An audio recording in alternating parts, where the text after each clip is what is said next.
ഇപ്പോൾ സൽമാ ബീവിയുടെ ഇൻക്വസ്റ്റ് നടപടികൾ അല്പസമയത്തിന് മുൻപ് പൂർത്തിയാവുകയായിരുന്നു. 5 പേരുടെ കൊലപാതകമാണ് ഉണ്ടായിരിക്കുന്നത്. സൽമാ ബീവിയുടേത്, പെൺസുഹൃത്തായ ഫർഹാനയുടേത്, പിതാവിന്റെ സഹോദരനായ ലത്തീഫിന്റെയും ഭാര്യ ഷാഹിദയുടെയും ഇളയ സഹോദരനായ അഫ്സാന്റെയും ഈ 5 പേരുടെ കൊലപാതകമാണ് ഉണ്ടായിരിക്കുന്നത്. 23 വയസ്സ് മാത്രം പ്രായമുള്ള ഒരു യുവാവ് അന്തർമുഖനാണ്. ആരോടും യാതൊരു തരത്തിലുള്ള പ്രശ്നങ്ങളുമില്ല.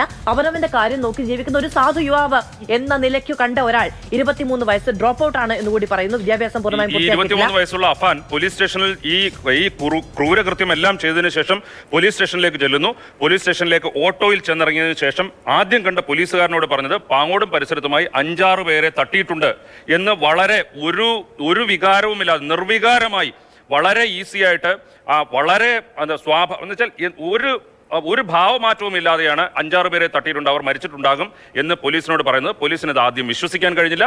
പോലീസ് അയാളെ പോലീസ് സ്റ്റേഷനിലേക്ക് വിളിച്ചിരുത്തി കാര്യങ്ങൾ ചോദിച്ചറിയുന്നതിനിടയിലാണ് എവിടെയൊക്കെയാണ് എന്നുള്ളത് മനസ്സിലാക്കിയത്. ഇതേ സമയം കൊണ്ട് പോലീസ് ഈ പരിസരത്ത് ഈ പറയുന്ന സ്ഥലത്തൊക്കെ അന്വേഷണം നടത്തിയപ്പോഴാണ് ഇത്തരത്തിലുള്ള സംഭവം നടന്നിട്ടുണ്ടെന്ന് മനസ്സിലാവുന്നത്.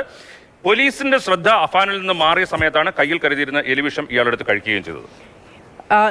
സ്വന്തം അമ്മയെ, മുത്തശ്ശിയെ, അനിയനെ, പിതാവിന്റെ സഹോദരനെ, ഭാര്യയെ ഇവരെയൊക്കെ കൊലപ്പെടുത്തിയ ഒരാൾക്ക് അതിനുശേഷം വീട്ടിൽ വന്ന് കുളിച്ച് വസ്ത്രം മാറ്റി പോലീസ് സ്റ്റേഷനിലേക്ക് പോവുകയാണ്.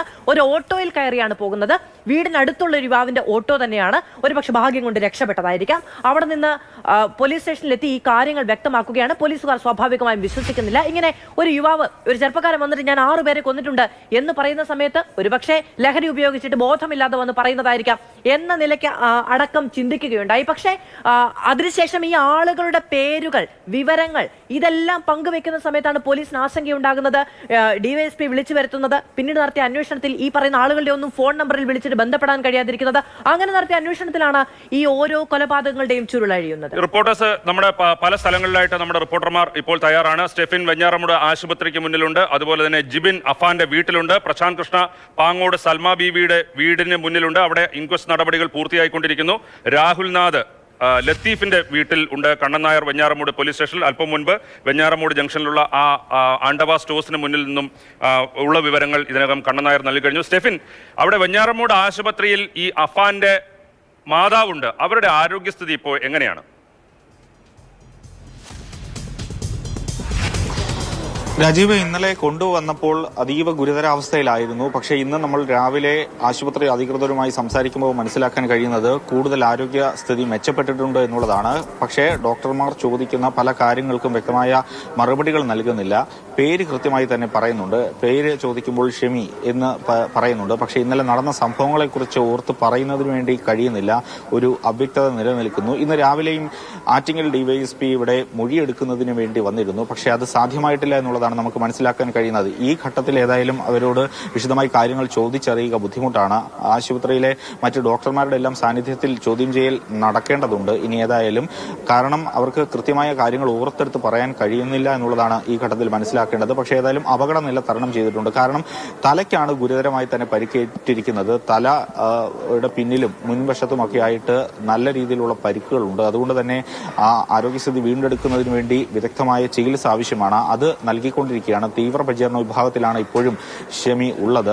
ഇപ്പോൾ നമുക്ക് ദൃശ്യങ്ങൾ കാണാം. ഇത് മോർച്ചറിയാണ്. മോർച്ചറിയിലാണ് മറ്റ് 2 പേരുടെ മൃതദേഹങ്ങളും ഇപ്പോൾ സൂക്ഷിച്ചിരിക്കുന്നത്. ഇൻക്വസ്റ്റ് നടപടികൾ ഏതാണ്ട് അവസാന ഘട്ടത്തിൽ എത്തി നിൽക്കുന്നു എന്നുള്ളതാണ് നമുക്ക് പറയാൻ കഴിയുക. ഈ ഇൻക്വസ്റ്റിന് ശേഷം ഇവിടുന്ന് തിരുവനന്തപുരം മെഡിക്കൽ കോളേജിലേക്ക് മൃതദേഹങ്ങൾ മാറ്റും. അവിടെയാണ് പോസ്റ്റ്മോർട്ടം അടക്കമുള്ള കാര്യങ്ങൾ വിവരങ്ങൾ നൽകിയത്. അവിടെയാണ് ഉമ്മ ചികിത്സയിൽ കഴിയുകയും ചെയ്യുന്നത്. അഫാന്റെ ഉമ്മ അവിടെയാണ് ചികിത്സയിൽ കഴിയുന്നത്. ഇപ്പോൾ പാങ്ങോട് സൽമാ ബീവിയുടെ വീട്ടിൽ നിന്ന് പ്രശാന്ത് കൃഷ്ണ നമ്മളോടൊപ്പം ചേരുന്നുണ്ട്. പ്രശാന്ത്, അവിടെ ഇൻക്വസ്റ്റ് നടപടികൾ പൂർത്തിയായി കഴിഞ്ഞു എന്നുള്ളതാണ് നമുക്ക് മനസ്സിലാകുന്നത്. ആളുകളുടെ പ്രതികരണം എങ്ങനെയാണ്? 95 വയസ്സുള്ള ഒരു സ്ത്രീ ഒറ്റയ്ക്ക് ജീവിച്ചിരുന്ന സ്ഥലമാണ്.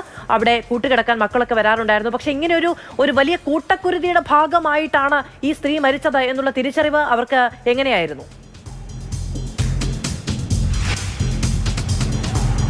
ഈ താഴെപ്പാങ്ങോടുള്ള സൽമാ ബീവിയുടെ വീട്ടിൽ നിന്നാണ് അഫാൻ ഈ കൊലപാതക പരമ്പരയ്ക്ക് തുടക്കമിടുന്നത്. അപ്പോൾ ഈ സൽമാ ബീവിയുടെ ഇൻക്വസ്റ്റ് നടപടികൾ ഇപ്പോൾ പൂർത്തിയായിരിക്കുന്നു. ഫോറൻസിക് സംഘവും പോലീസും പൂർത്തിയാക്കിയിരിക്കുന്നു. ഇതിനൊപ്പം തന്നെ ഈ പള്ളി കമ്മിറ്റിയിലെ ഫസലുദ്ദീൻ എന്ന സെക്രട്ടറിയും ഈ ഇൻക്വസ്റ്റിന്റെ ഭാഗമായതാണ്. അപ്പോൾ എന്താണ് താങ്കൾ കണ്ടത്? അതായത് ഈ സൽമാ ബീവിയുടെ സ്വർണം മോഷണം അല്ലെങ്കിൽ സ്വർണം കവർന്നു എന്നടക്കമുള്ള വിഷയങ്ങളാണ് ഉയർന്നു വരുന്നത്.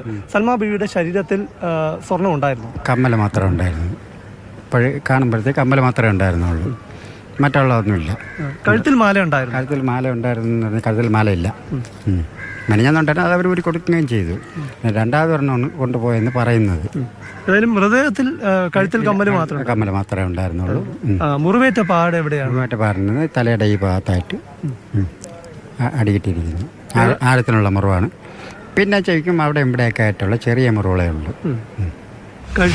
കഴുത്ത് ഞെരിച്ച അങ്ങനെ എന്തെങ്കിലും ഏറ്റവും അറിയാൻ പറ്റുന്നില്ല. അത് അതിൻ്റെ അകത്തോട്ട് പിന്നെ അങ്ങോട്ട് പ്രവേശിക്കാൻ കഴിയുന്നില്ല. വേറെ സ്വർണ്ണാഭരണങ്ങളൊന്നും തന്നെ ഒന്നുമില്ല. അപ്പോൾ ഇതാണ് ഫസിലുദ്ദീന് പറയാനുള്ളത്. അതായത് രണ്ട് വിഷയങ്ങളാണ് ഇവിടെ ഉള്ളത്. ഒന്ന്, രണ്ട് മാലയുമായി ബന്ധപ്പെട്ട വിഷയങ്ങൾ ബന്ധുക്കളിൽ നിന്ന് നമുക്ക് അറിയാൻ സാധിക്കുന്നുണ്ട്. അതിൽ